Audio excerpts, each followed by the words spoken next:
Namo tassa bhagavato arahato samma sambuddhassa. Namo tassa bhagavato arahato samma sambuddhassa. Namo tassa bhagavato arahato samma sambuddhassa. I hope you all can remember that we were discussing an interesting sutta called Dvayatanupassana Sutta, available in the Sutta Nipata, where contemplation of death is highlighted.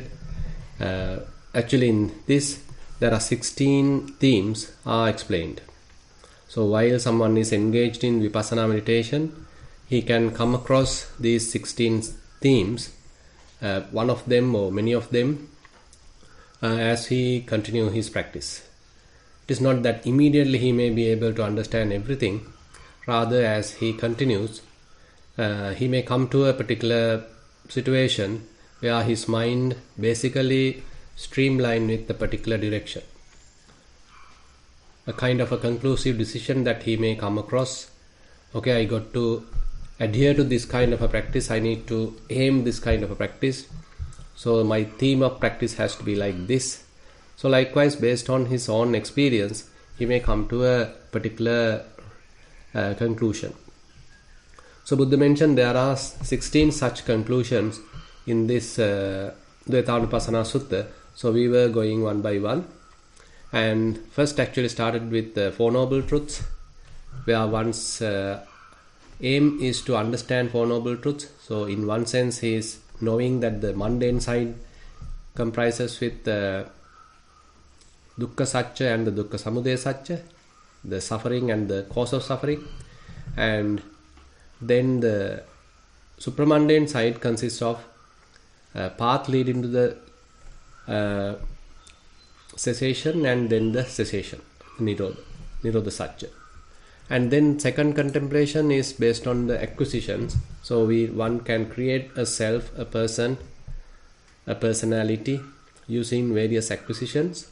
So abandoning them becomes one's goal after one has thorough understanding about the vipassana.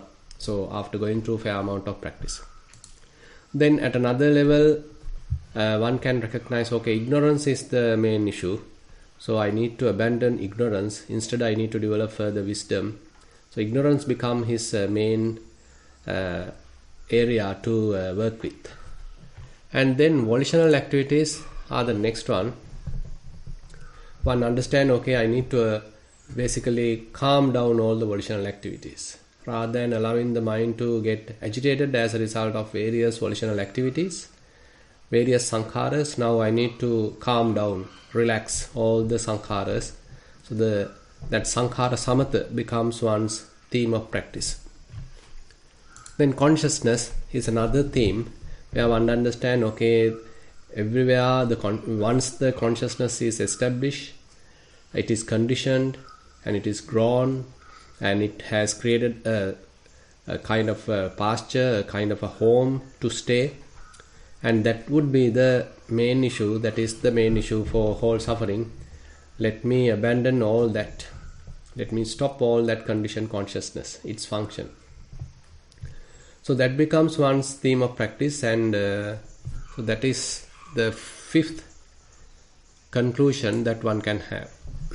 Then contact, passa, is another theme where Buddha mentioned, okay, contact is one of the root causes of suffering. Contact causes feelings, contact causes perceptions, contact causes formations. So contact becomes another root cause. So that root cause has to be abandoned. So how to calm down all the passa, the contact, avoid contact, keep the mind completely unentangled. So that becomes one's theme. Then feelings. Feelings are another area that one can work with. Basically starting with Dvayatanupassana, one can go deeply to various subtle levels where all the feelings are penetrated and basically not being attached with. So abandoning feelings, not being attached with feelings becomes one's theme of practice. So this is another aim that one can have. Then craving as a cause of suffering. So this is actually the second noble truth. craving is the cause of suffering. So there, abandoning craving becomes one's target.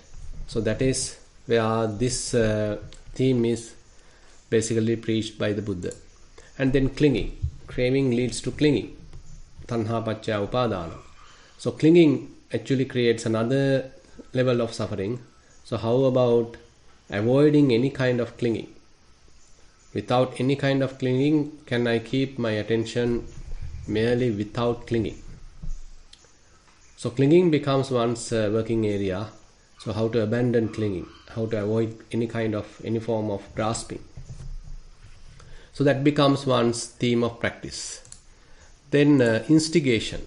So various kinds of initiations that we do, and at various levels that we start intentionally various activities. It could be bodily activity, it could be verbal activity, it could be mental activity.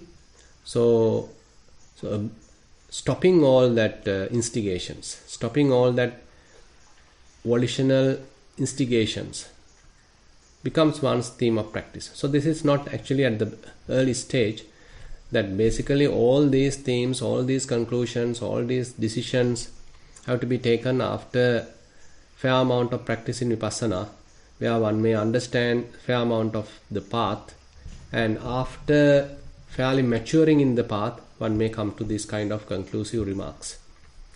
So to abandon all the volitional activities, here various kinds of intentional beginnings, initiations, so that becomes another theme. The nutriment, ahara, 4 kinds of nutriments are there mentioned by the Buddha. So that causes suffering. So if we don't have thorough understanding about the nutriments, so that can cause a lot of suffering. We are attached to nutriments and they torture the mind. So how about not being attached with the nutriments, how we are able to keep them aside?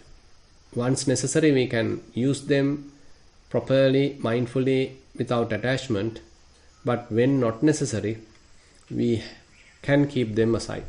So this becomes another theme of practice. Then agitation, what we call as the injita. As a result of craving, the mind becomes trembled and going through various kind of agitation. So abandoning that agitation, calming down that agitation, releasing that agitation, so that mind become more tranquil, released, calm, relaxed, should be the path one has to be taken. So this is how another person would think. So this becomes another contemplation Buddha explained in this Dvayatanupassana Sutta. Dependency. The last time actually we discussed this dependency. So we always depend on something, and we have that as a habit. So mind gets attached with something, mind get hold with something, mind depends on many things. So these things what we have dependent on are quite vulnerable, they are subjected to change. So how about abandoning them and keeping the mind so relaxed, without attachment, without holding, and without associating anything, and so that mind is not dependent on anything. Kind of an independent, freed mind has to be maintained. So that becomes one's theme of practice. Now we can discuss the 14th aim, 14th theme explained in this sutta. So if someone is asking, okay Bhante, are there any other theme that you can explain? Then Buddha says, yes, I can explain another theme, another contemplation which can lead to Nibbana. Actually all these contemplations are so important and so potential, because if one is continuing these themes, these contemplations, one can either become a non-returner or one can become a fully enlightened arahant. So that means, so these are fairly matured practices and taking us to the final goal. And so in this 14th contemplation, Buddha mentioned Rupehi bhikkave arupa santatarati ayang ekanupassana. Arupehi nirodho santataroti ayang dutiyanupassana. So basically, formless states are more peaceful than the states of form. So that becomes another way of contemplation. And cessation is more peaceful than formless states. So it's a kind of a growing path that Buddha mentioned here. So among various forms, and particularly there may be various associations with respect to forms, form jhana, material jhana, and more than that, formless jhana becomes more subtle, more delicate, more beautiful, more sublime, more peaceful. But Nirodha, the cessation, is even more peaceful than the formless jhana. Now here actually this is also not an easy way to understand at the beginning. So one first has to continue one's practice using the, say, bodily awareness. Like Anupassana, you are developing fair amount of awareness, and as a result of that, probably you may be able to develop fair amount of mindfulness, and then fair amount of concentration. And if you are interested, probably you can go through further development of concentration, and ultimately you can absorb to first jhana. You can absorb to second jhana, absorb to third jhana, absorb to fourth jhana. So these are really sublime, really blissful states of abiding. Jhanic experience is so refreshing. And if one is experiencing that, so that means one can be fairly blissed out with this experience. The first time if one is experiencing even a very mundane type of concentration, so that becomes a fairly unique experience that one may has had in one's life. Because typically the mind is fairly distracted. So how a concentrated mind, a unified mind, collected mind would look like, experience like. So it's a very interesting phenomena that one can go through in one's practice. So therefore, at early stages when one is experiencing that, one becomes really blissed out and really interesting, really experience a beautiful experience one can attain with. And so one can even attach to that. One again and again wants to dwell in that kind of a bliss, because it is so sublime, so beautiful, so peaceful. So one can even be with that, and that can even be attached with. So that's another kind of hindrance that it can have. But anyway, being with that is a very blissful experience that one can have during this very life. Now, even going beyond that, so more than form jhana or the material jhana, first jhana, second jhana, third jhana, fourth jhana, one can go to the arupa jhana. So that is more sublime and more freedom is there in the mind. So if you consider the first jhana, the material realm, so your mind is fairly confined to a particular object, and characteristics of that object is transferred to the mind, and mind becomes so closely attached with that object and has become one with that object. So kind of a unification is there.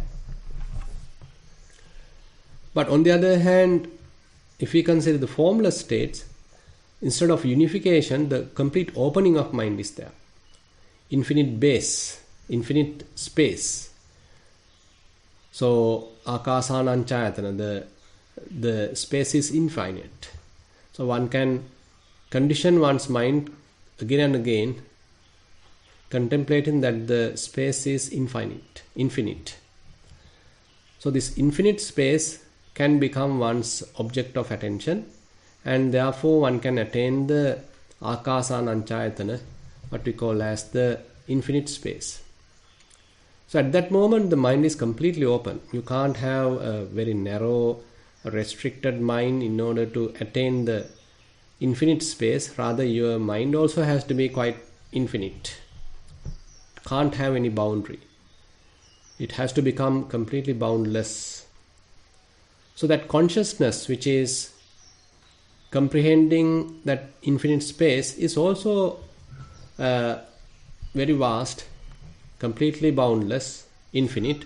So one can use that very consciousness as one's attention, and then one can attain Vijnananchayatana, where the infinite consciousness is the object of attention. And as he continues his practice, so his mind further becomes sublime, further opened, very freed, and no limits, completely boundless. So that is even sublime. So if we consider that infinite space again, so that space is not there now. Now what is the perception is about the infinite consciousness. So one can now, without paying attention even to the infinite consciousness, one's mind can be further conditioned, telling there is nothing there. There is nothing there. So previously one may have used a kasina to attain the formless jhana. So now kasina has taken out. In that space there is nothing. There is nothing. So one is conditioning one's mind, telling that there is nothing. There is no object. There is nothing. But this is a conditioned practice, by the way. It is not that taken by the wisdom. Rather, one conditions one's mind of telling, okay, there is nothing, there is nothing, there is nothing. So now one's attention becomes more forward, more targeted towards nothingness. Nothing is there. So that becomes one's attention, and nothingness becomes one's attention. And that is also very vast, and one can attain that akinchanyayatana, the absorption to nothingness. So fairly this is sometimes considered as the most powerful level of arupa jhana, but one can even go to the next level, the neva sanya nasanyayatana. There is neither perception nor non-perception.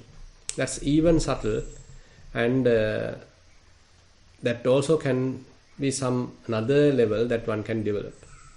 Anyway, one unique characteristics in this arupa jhana is where there is no any restriction, there is no any boundary to the mind, there is no any constraint to the mind, and there is no any friction in the mind. There are no any kind of hindering objects in one's vision, in one's cognition.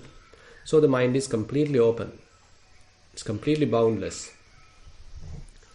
Now, so actually during the Buddha's time, there are many people who thought, okay, in order to abandon the body, I better attach with the material jhana. First jhana, second jhana, third jhana, fourth jhana, because there you are into a very high level, fairly sublime level. So this material world is the gross material level forms, basically the sight, sound, smells, taste, tangible. So they bring a lot of suffering.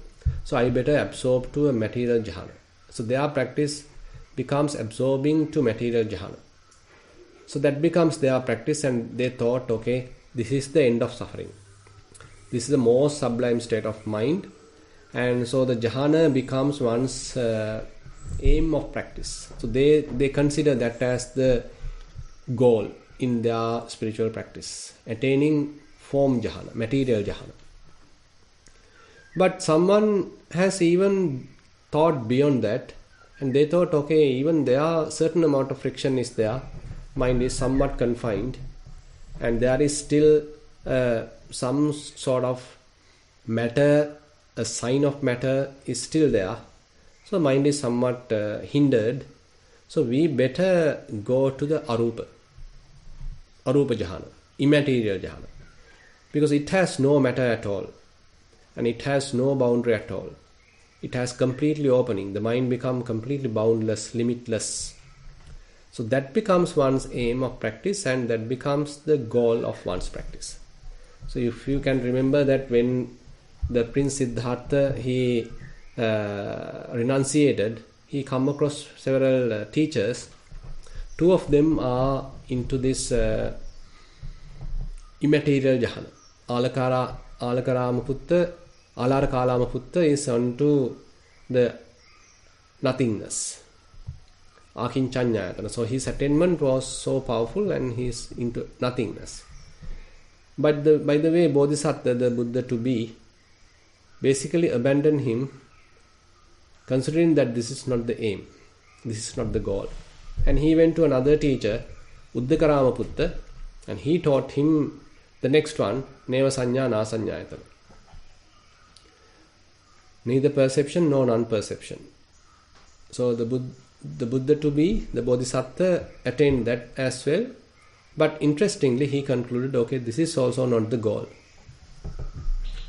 So that means people have used formless jhana, thinking that is more sublime and that is the end of suffering, and that is the Nibbana, and that is what they ultimately conclude their practice. But Buddha, on the other hand, understood, okay, even though one is in the formless jhana, still that is not the end of suffering. And formless jhana, as a result of their power, one can be reborn in a formless realm, and it has the capacity to be there for eons, many eons, so long time. And one disadvantage there is that since there is no eye, ear, nose, tongue, body is there is no materiality there, so only the formless manifestation is there with the four aggregates, without the form aggregate. So one can't basically listen to anything, one can't basically smell anything, one can't basically taste anything. So even a Buddha is arisen, if you are there, you can't listen to Dhamma. So that disadvantage is hugely there. Say for example, so after Buddha became fully enlightened, so there he understood, okay, this Dhamma has to be preached to someone who has to be quite intelligent and fairly based on renunciation. So to whom that I better teach this Dhamma. And he immediately thought about Alara Kalamputta. But unfortunately he passed away and reborn in the Akinchanyayatana. So Buddha understood, okay, now helpless. Now I can't teach him because he is beyond my approach. There is no way to transfer knowledge. There is no way to communicate. So he is bound there for many eons. Then he thought about Uddakarama. How about teaching him? He too has a very concentrated mind. But unfortunately, he too has passed away just on yesterday.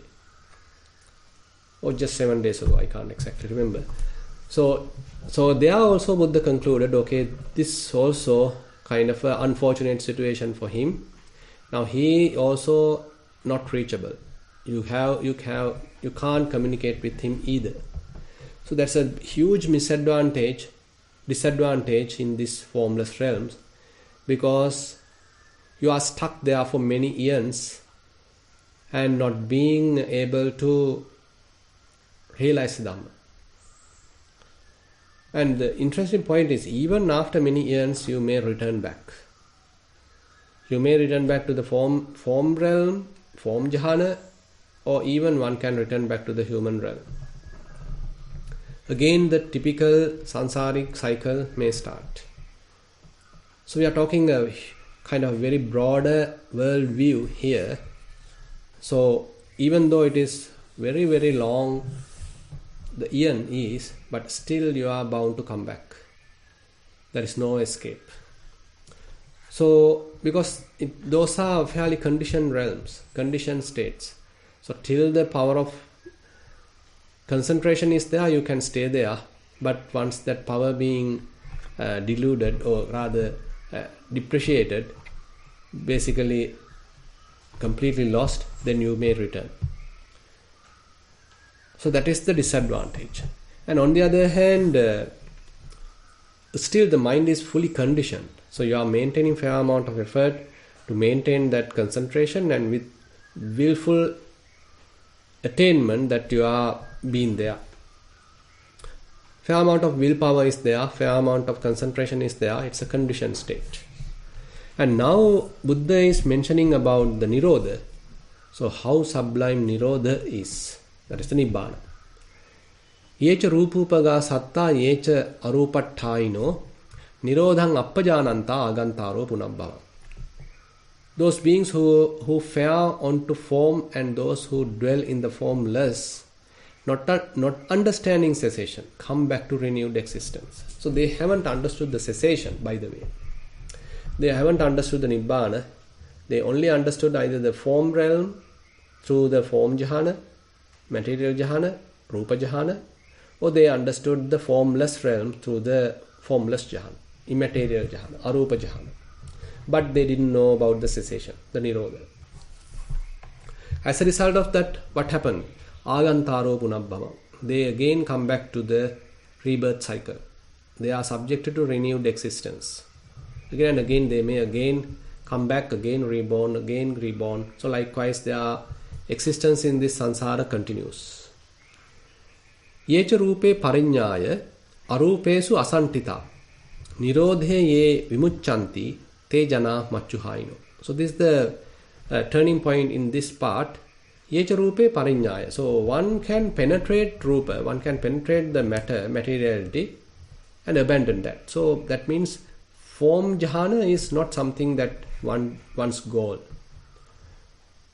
Form jhana is not the end point. It is not the concluding state. Further, arupesu asantita. And he is not settling down in the formless states either. Without settling down in formless states. He does not want to settle down in the formless states. Because he understood, okay, formless states too are conditioned. Now, instead, what happened? Nirodhe ye vimuchanti. In the cessation, they become liberated. So their minds become liberated in cessation. Te jana machuhaino. So they only can abandon the death. They only can get free from the Mara. Now, so this is a fairly powerful area that we have to discuss. In a way, in the Dhamma, this is one of the very profound area that we have to discuss. So let us take support from several other suttas. So here, let me take Sariputta Sutta in the Anguttara Nikaya first. So there's an interesting conversation happened between Venerable Ananda and Venerable Sariputta. And Venerable Ananda asked a question. Friend Sariputta, could a bhikkhu obtain such a state of concentration that he would not be percipient of earth in relation to earth? Basically, siyanuko auso sariputta bhikkhuno tatharupo samadhi patilabo yatha neva pataviyam patavi sanyi asa. So that means with respect to earth, there is no perception about the earth. Similarly, he is telling with respect to water, there is no relation to water. With respect to fire, there is no relation to fire. With respect to air, there is no relation to air. So that means the form realm. You know that the four elements are the base of the form realm, and for this particular jhana, for this particular state of mind, there is no any relation with the earth, water, fire, air.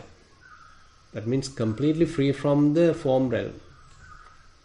Now say for example, if you consider your mind, so you may get a lot of thoughts, lot of perceptions, various signs in your mind with respect to the matter. You can remember your vehicle, you can remember your spouse, you can remember your house, remember your, say, another piece of work. So a lot of material stuff is stuffed in our mind. Again and again come to our memory. Again and again they come occupy our mind. A lot of signs with respect to the matter. So we are living in this material world, sensual world, and we have so much of attachment to sight, sound, smells, taste, tangibles, and they occupy our mind. Various signs with respect to all those can occupy our mind. So we are not free from them. But in the form realm, you may be able to abandon that. Sorry, in the form jhana, you are able to abandon that. So your mind is fairly now freed. But still, a sign of sign of matter is there. Even though you are not consistently bombarded with various signs, but you are now absorbed to one sign. Say, for example, if you are in the earth casino, say that earth sign becomes your attention, and you are spreading that throughout the whole area, and now earth casino is the only object you have, the perception you have. So likewise, when one attains the jhana, so in the rupa jhana, so you have some dependency on that matter. But the interesting point asked by Venerable Ananda is that is there a kind of a jhana where you have no sign of this matter? You can't have patavi sanya, you can't have apo sanya, you can't have tedo sanya, you can't have vayo sanya. Na vayasmin vayo sanyi assa. So that means you are independent of patavi apo tejo vayo, independent of matter. And not only that, of the base of the infinity of space in relation to the base of the infinity of space.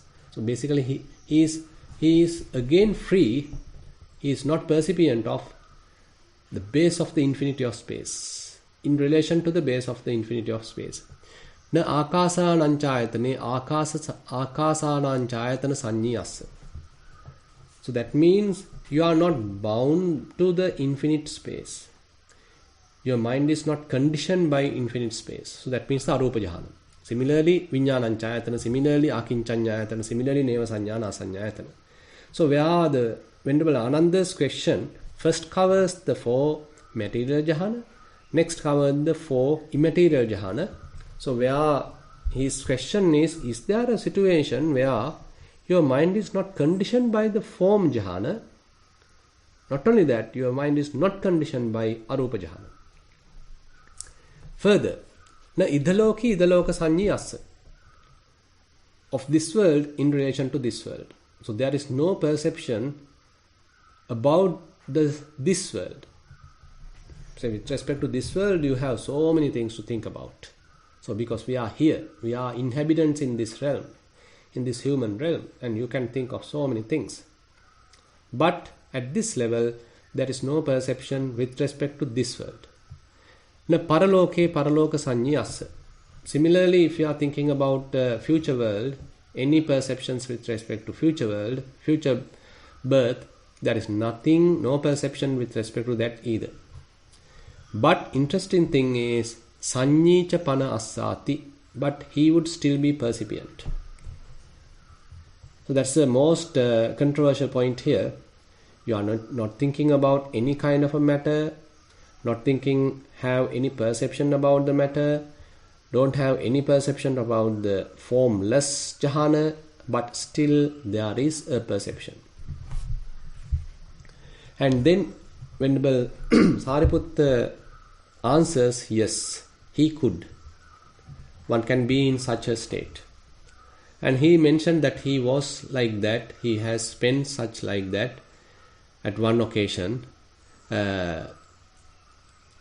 in the Savatti, in the Andhavana. So this is basically he's talking about one time he was attaining the Arhatta Pala Samadhi, where his mind is completely free from any of these. Neva pataviyang patavi sanyi ahosing, na apasming apo sanyi ahosing. So in that time, I didn't have any perception regarding the earth, water, air, and the fire. Similarly, I didn't have any perception about the infinite space, infinite consciousness, nothingness, and neither perception nor non-perception. I didn't have any of them. Further, I didn't have any perception with respect to the this world and with respect to the future world. But still there was a perception as well. So then Venerable Ananda is asking the question, King Sanyi Panayasma Sariputto Tasmin Samaya Hosi. So what is the perception that you had?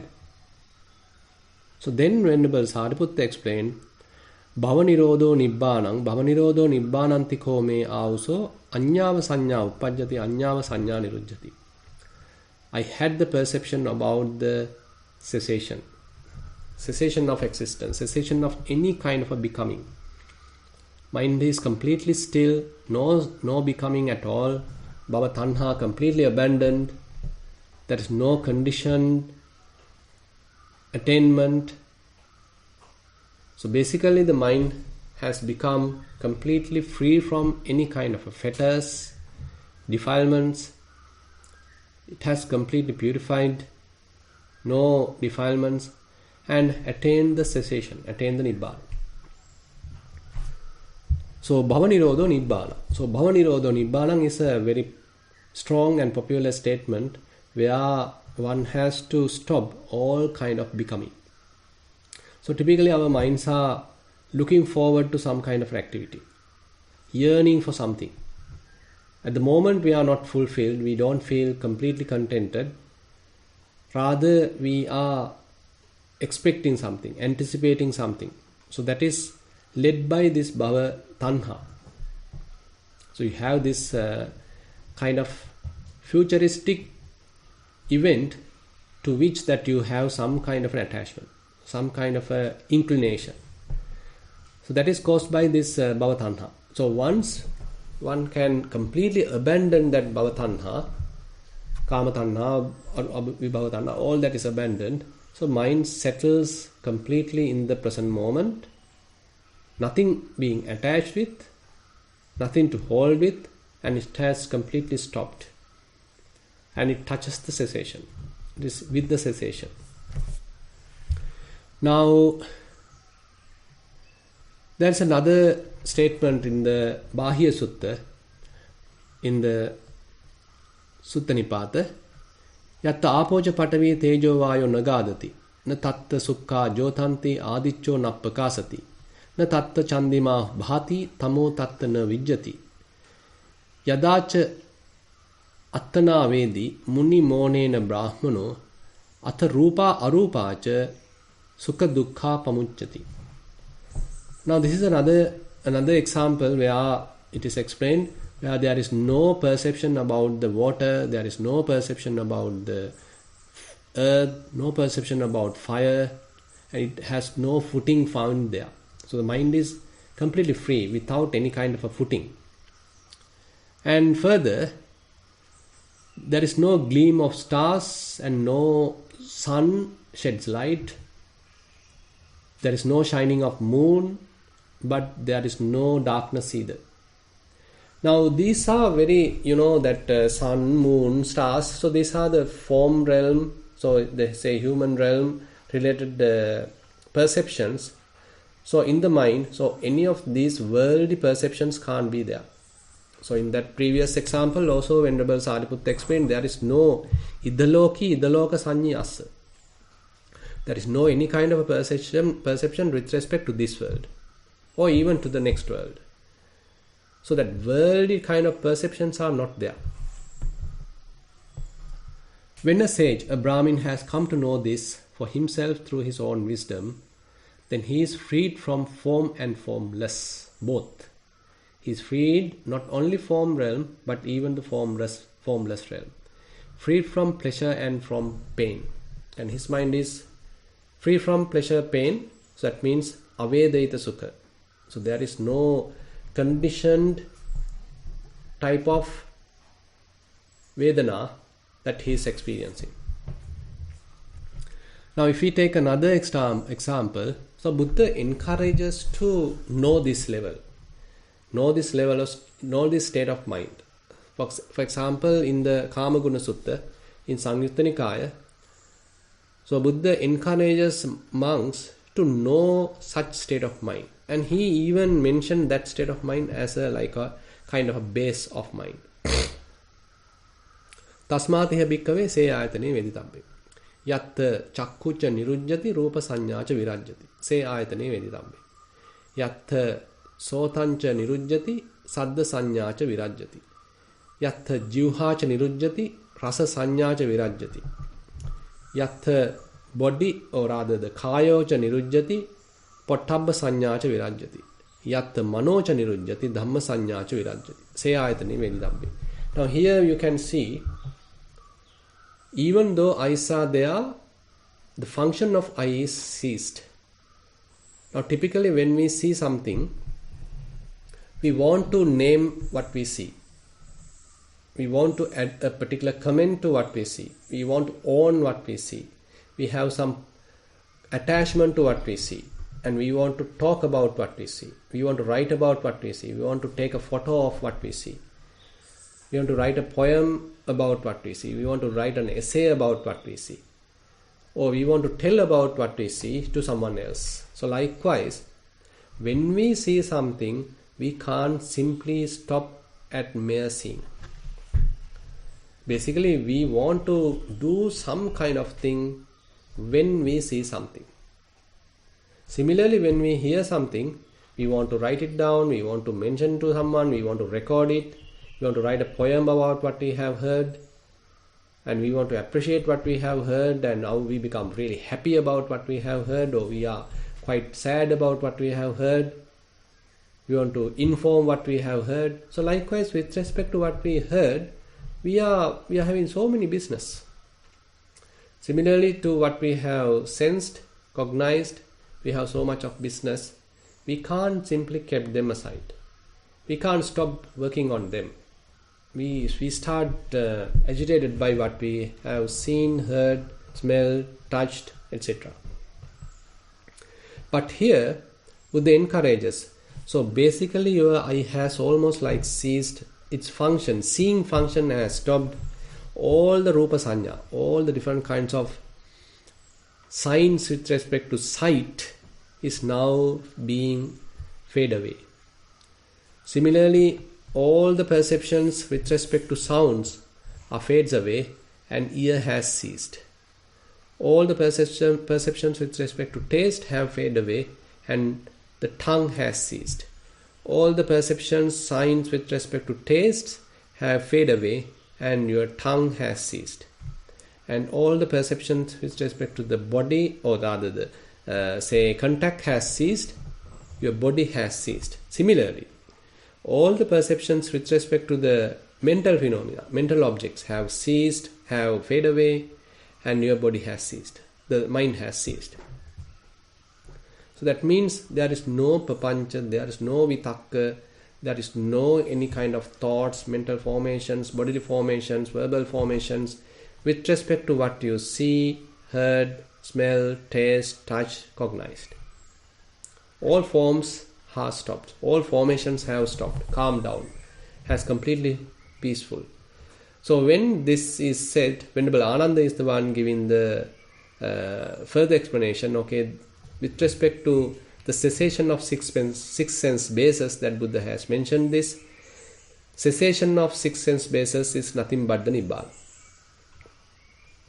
So this is another area. So ultimately, so what is actually Buddha meant here? So we can approach another direct answer here using the Dvayatanupassana Sutta, which already referred during the consciousness part of this Dvayatanupassana Sutta. So in this Dvayatanupassana Sutta, so one monk is asking a question, but Buddha properly correct the question, and then the correct question going like this. Katta apocha patavi tejo vayo nagadati, katta digancha rassancha anunthulang subasubang, katta namancha rupancha asesang uparujjati.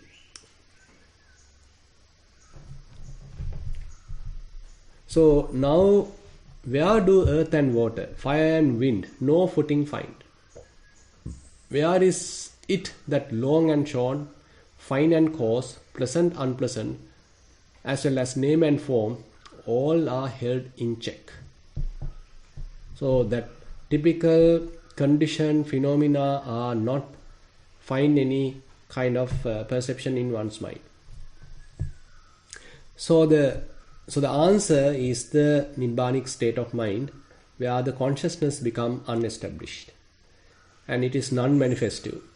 Anidassana viññāna and appatiṭṭhita viññāna. So this is the state of mind, the Nibbana, the level that when the mind is experiencing Nibbana, where the consciousness become completely unestablished, non-manifestive. Viññānaṁ anidassanam anantaṁ sabbato pabang. Etta apoja patavi tejo vayo nagadati. Etta digancha rassancha anuntholang subasubang. etta namancha rupancha asesang uparujjati. Viññānasa nirodhena etthetang uparujjati iti. So this particular consciousness, here also it's called as consciousness, but it's a different kind of consciousness. It's a non-manifestative consciousness, unestablished consciousness, and it is anantang. There is no boundary. Completely it is endless. Sabbato pabang. It is filled with wisdom, lustrous in all sides. The wisdom is the lustre here mentioned. So as a result of wisdom, it has become lustrous. Etta apocha padavi tejo vayo nagadati. Here it is that earth, water, air, all that material stuff does not find any footing. So at that level of mind, so any of those perception can't find any footing. So mind can't have any object of them. And similarly, whatever the say relative phenomena, that is either cause, pleasant, fine or cause, pleasant, unpleasant, long, short. So those are the relative phenomena we have in the material realm, in the conditioned realm. None of them are there. And name and form. So typically mind is entangled with name and form. So our consciousness is entangled with name and form and established in name and form. And we've been deluded by name and form. But at that level, name and form also not there. So it has ceased. And then, so this is the consciousness that we are maintained. So here, the typical conditioned consciousness is completely ceased. So typical conditioned consciousness, what is it? Now when we see an object, so we may be interested about that object, we are attached to that object, we want to talk about that object, we are adhering to that object. So as a result of that, we have a consciousness which is so attached, which is so bounded, and which has conditioned, colored by what we have seen. So that is the conditioned consciousness. Suppose that you are hearing a sound, a particular song. So you are so interested about that song and you are so attached to that song, and you are even murmuring that song, and you are taking various signs, melodies, notes about that song. So that means that our consciousness is fully conditioned, colored by that song. Associated conditioned consciousness. So all such associated conditioned consciousness have to be ceased in order for someone to be in this unconditioned consciousness, or what we call as non-manifestative consciousness, anidassana viññāna, or appatittita viññāna, unestablished consciousness. So basically in this nirodha, so this is the state of consciousness one has to have. It is not a place, it is not a kind of something that one may attain after the death, rather while being in this very world. So the Arahant completely in that level. But interesting enough, one can temporarily there if one is continuing one's practice in Vipassana. So as much as possible, if you can remember when we are discussing last week about the non-association, where anissita and non-clinging, anupadana, anissito anupadano sato bhikkhu paribhaje, without attachment, without grasping, without any association, yet mindful one is continuing one's life. Similarly in Satipatthana Sutta, anissitocha vihirati nacha kinchi loke upadiyati, where your mind is not attached to anything and not grasping anything, and it is not associating anything. So this is the kind of direction that Buddha is taking us, where the unestablished consciousness, non-manifestative consciousness is the kind of aim that he is directing us. So we can't say that every time that the Arahant is there, but his mind is not entangled with typical visuals, typical sounds, smells, tastes, tangibles. So those are another thing that we have to discuss. Maybe if necessary we can discuss that when one is in the complete Arhat Pala Samadhi, then only he may have the, the perfect level of glimpse of Nibbana. But yet, if one is completely free from any defilements, his mind may not associate an object in a way it is grasping it, holding it, entangled by it. Rather, he maintains a fairly freed mind even in the mundane level. Even though he sees so many things, his mind is not get entangled with those what he sees.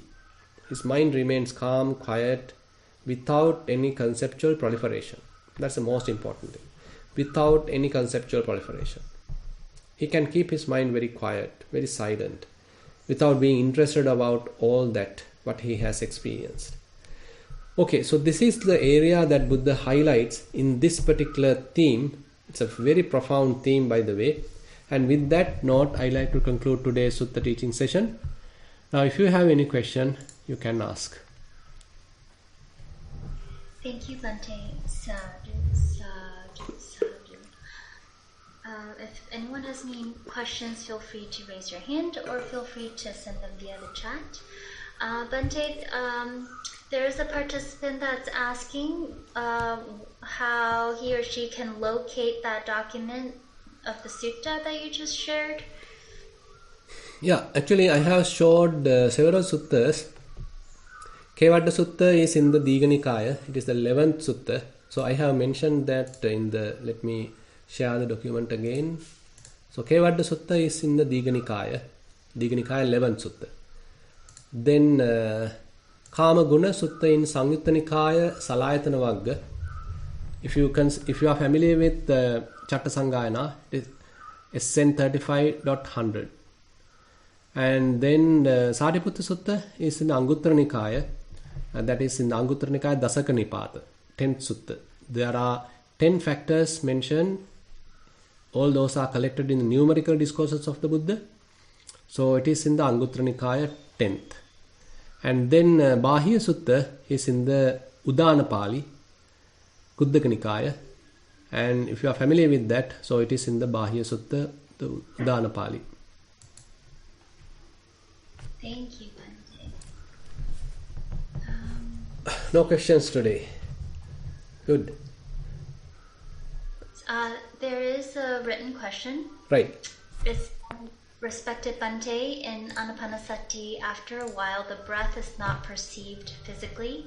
There's still a clear perception of the breath movement happening, but it can't be located physically. No touch point, no location, actually no physical body really. In such a case, which sense base is active, where does the contact happen and consciousness arise?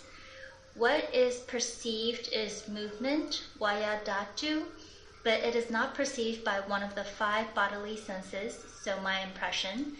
So it must be the mind base. But breath is a physical phenomenon, so how can a physical phenomenon, air equals Dvayatanu, be perceived by the mind rather than with the body? Thank you, Bhante. Yeah, actually, whatever the rupa, you perceive through the mind. So that is one important theory.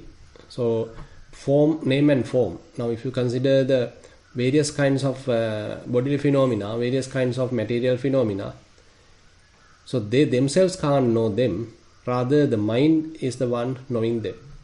If you refer Unnaba Brahmana Sutta, so this question being asked by Venerable Unnaba, or kind of Brahmin Unnaba, so he is asking, okay, there are sights seen by the eye, there are sounds heard by the ears, there are smells known by the nose, there are tastes known by the tongue, there are, say, tangibles known by the body, and they don't mix up.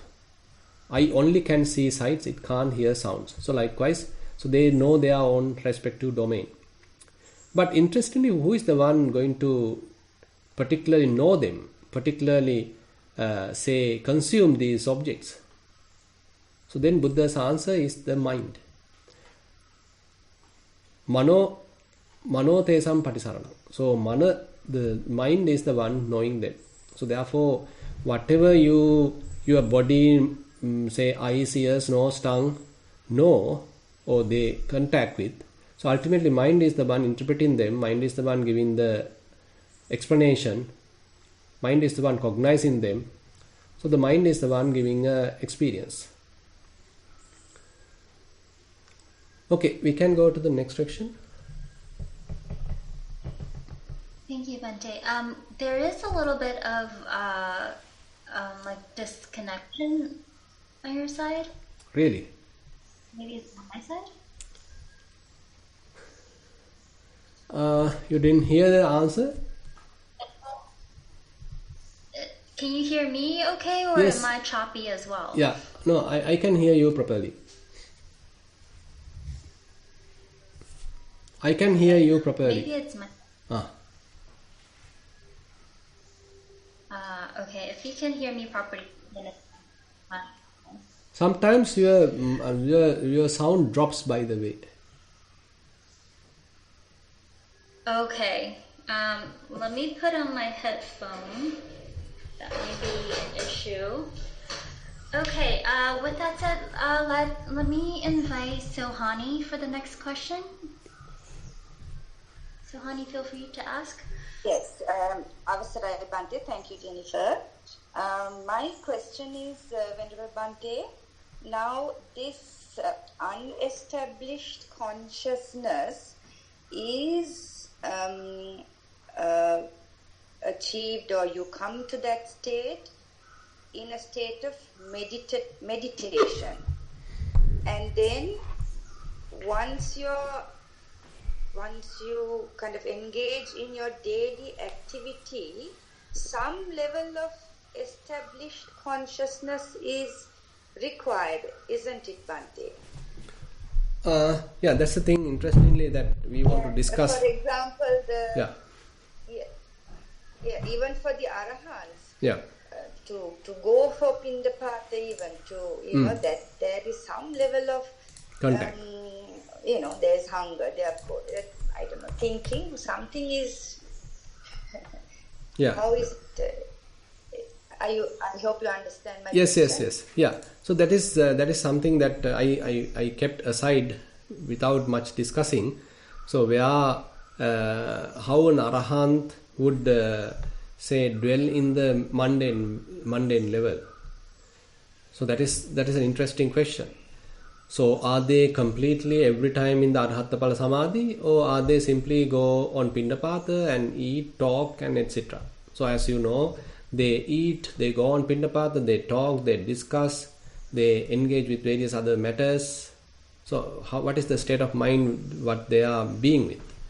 So basically, you can find an answer in the Sona Sutta, in the Anguttara Nikaya Cakkanipata. Let me find it to show you. So in that sutta, basically Buddha mentioned how one may be in that level. Basically not the Buddha, actually, even this Venerable Sona is the one explaining that, mentioning that even though he sees many things, not just one thing, his mind not get entangled with any of these. Sorry, Bhante, line is not very clear. Oh, I see. Let me see. Can you hear me now? Hello, can you hear me? It is clear now, Bhante. Okay. So in the Sona Sutta, basically, let me recite the Pali part. Samma yamutta chittassa bhikkhuno busachepi chakkuvinyaya rupa chakkussa apatang agaccanti nevassa chittam pariyadiyanti amissi katamevassa chittang hoti titang anenjappattang vayam chassanupassati. So this is how he explained. Now he says that when the eyes are open, so there are various things that we can see. So all that is get in line with that eye. So basically things can come to the eye, this line of sight. You can see things. But the interesting thing is, nevas chittam pariyadiyanti. So the mind of the Arahant not get entangled in it. Amisi katame vasa chittang hoti. It is not getting mixed up with the things what he has seen. So typically what happens with others is that their mind get mixed up with what they see, and they start talking about it. They start taking a photo about what they saw. They start commenting about what they saw. That means their mind has mixed with what they have seen. But with the case of an arahant, basically his mind does not get mixed up with what he has seen. It does not get entangled there. It remains peaceful. It remains quite steady. Even though what he sees is even a kind of a disturbing sight, still his mind is quite steady, very still. And he may even see how what he has seen simply passing away, coming to kind of a disintegration, probably he can even see. So that means he is not completely blinded. Rather, his mind is fairly peaceful even though he sees things. Hope you got the message. Yes, Bhante, thank you. So even when I'm listening to your Dhamma talk, right, obviously there is my concentration, that is mindfulness or consciousness is established there. Yeah. But in practice, it is, how is it in the practice? Like I see it as something that is arising and passing, and I absorb it and that's it. If there's nothing really there to work on, or like, I don't know, I have to think about it as well if I'm to further my practice. No, that is where we are operating now. When we hear Dhamma, now we are in this particular discussion, we do a little bit of reflection. Once we hear something, we do a little bit of reflection. So that means our mind is in kind of an operation. It is not completely peaceful. It has a little bit of work. But now suppose you are simply meditating, but not really meditating. Suppose that you are still hearing, keeping the mind very quiet. Listening is becoming a mere listening. Sute sutamattam bhavisati. So to Venerable Bahir, so that is the advice that the Buddha has given. Ditte dittamattam bhavisati, sute sutamattam bhavisati. So when you see things, keep the mind quite peaceful without getting tangled. When we hear things, keep the mind quiet without getting tangled. Because it has seen how vulnerable they are, because it understood how transient these phenomena are. So mind naturally become detached. It is not that you are very much forcefully, willfully keeping the mind at a fixed level, at a concentrated level. Rather, mind has some understanding, okay, no point of getting attached to these things, no point of getting tangled with these things. Let me remain secluded. Let me be alone. Let me be peaceful. Because all this, what we hear, see, all that are quite conditioned. They cause suffering. So I don't want to be suffered. So this is the kind of understanding through the wisdom that a particular, say, practitioner's mind is sort of endowed with. As a result of that, he can maintain such a peaceful mind. So this is that I can understand through the Sona Sutta. So it is not that the Arahant is every time in the Arahattapala Samadhi. He can even work with the other mundane people without any problem, but the mind remains peaceful. It does not go and engage with any kind of a proliferation. Understood. Thank you very much, Bhante. Thero Saranai. Yeah, Thero Saranai. Thank you. Bhante, to clarify the first question, the written question where the participant is asking about the sutta, she was wondering how she can locate the copy that you're referencing. Are you using like a website or an app? No, actually, no. You mean the Actually, you can refer Bhikkhu Bodhi's books. I have just given the names of the suttas, and I haven't uploaded the document that I am using here, where I have extracted various suttas and creating my own document to, conduct this session. But the names of each and every sutta I have mentioned there. If you are interested, you can search those suttas. Okay. Yeah. I'm sure just a simple Google search will pull it up as well. That's also possible, and there are apps like what you say, Chatta Sangayana app is there, and if you are in Sinhala, you have the Tipitaka.lk, and if you have Bhikkhu Bodhi's translations, probably you can try that. And Venerable, Yutta Dhammo has created a nice application. What's that? Digital Pali reader. You can use that. Several resources are there. Lots of rich resources. Yeah. So Bhante, there's the question whether you or maybe Bhante Dhammajiva will be coming to the US to conduct a retreat? Yeah. Bhante Dhammajiva supposed to visit there on May 27th. Is this posted on the website? Not yet. Now things are almost finalized. He's arriving there on 26th of May and conducting West Virginia retreat, and then heading towards some other places, and then to Canada, and ultimately return to UK and back to Sri Lanka. So that's kind of a thing available. Let me see. So there is his and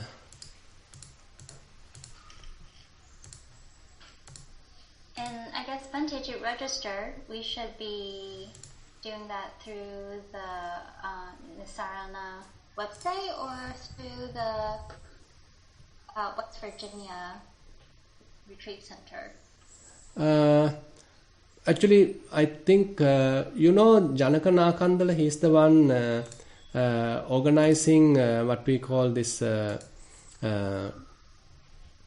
US retreat, and probably he may circulate a program on that. Still, he may be working on that, because I think that's why he hasn't communicated the whole thing. Probably I can write to the email address of Janaka. Then probably okay. Then you can contact him and find more details. Is that be okay? That sounds great, and then I can share that with all the participants here. Yeah. I write to the US organizers' email address. Chat.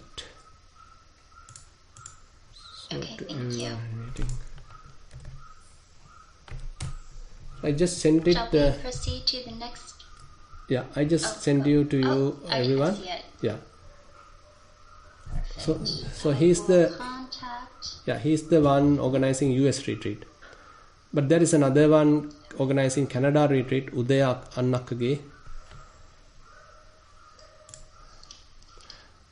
So basically, I have the tentative timetable here. He's traveling on 26th to US, and then West Virginia retreat till 31st, and New Jersey retreat starting from June till 10th, and then he's heading to Canada.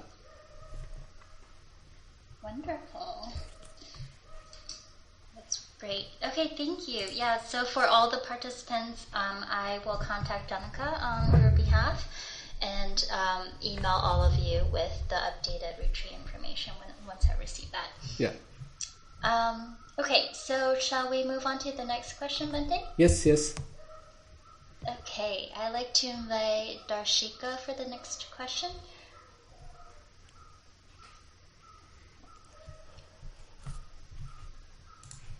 Bhante, my question is with regards to the previous question the lady asked. So basically you are in the nothing state, or Anidasana Vinyana, just maintaining. Yeah, we can say it is kind of nothing state, where there is no object in the mind. But the interesting thing is, it is not something conditioned. Now, that's the difference between nothingness and the cessation, as far as we can understand. Where in the nothingness, it is not based on the wisdom. If you consider arupa jhana nothingness, it's very much not based on the wisdom. You are simply through your willpower, again and again you have conditioned the mind telling there is nothing. But when one is going through vipassana, so there he understands thoroughly there is no being, there is no person, there is no soul, there is no self. Things are fairly conditioned. So that thorough understanding releases the mind. So there he comes to a emptiness. Empty of any kind of a self, empty of any kind of a soul or self. So that the emptiness is there in the vipassana path.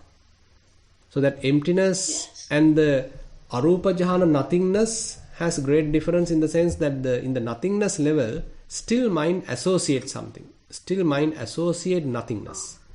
A kind of a perception is there, kind of a strong feeling is there, and mind is conditioned. But according to the Dhamma, the Arhatapala Samadhi, their mind is not conditioned. Mind is not, checked in with the restricted, willful attention. Where, that all the sankharas, all the kind of different formations are not typically forcefully checked out or ruled out. Rather, as a result of abandoning all the defilements, mind naturally being there. So this is actually explained in one of the suttas where Venerable Ananda explained to a particular nun when she asked the question, what is that state? And there Venerable Ananda mentioned, okay, if you are maintaining such state, you are leading to the Arhatapala Samadhi. And there the interesting form is na sasankara niggaiha varitavato. You are not willfully, forcefully suppressing all the formations. Rather, formations are naturally ceased.